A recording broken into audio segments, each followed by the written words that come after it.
Alam mo ba kung bakit may mga nag-aalaga ng unggoy sa mga niyogan?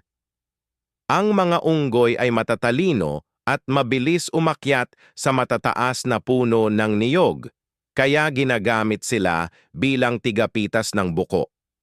Sa halip na umakyat ang tao, mas ligtas at mas mabilis. Kapag unggoy ang ginagamit, itinuturo sa kanila kung alin ang hinog na buko at sanay na sanay silang magtrabaho. Kaya sa ilang bahagi ng mundo, tulad ng Pilipinas at Thailand, katuwang ang unggoy sa ani ng niyog.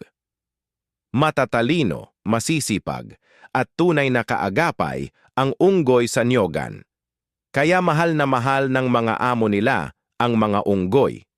Dahil kung hindi dahil sa kanila ay lagi silang sasabak sa mapanganib na trabaho araw-araw. Ngunit sila ay nalulungkot dahil konti lang ang nagla-like at nag-share nitong video.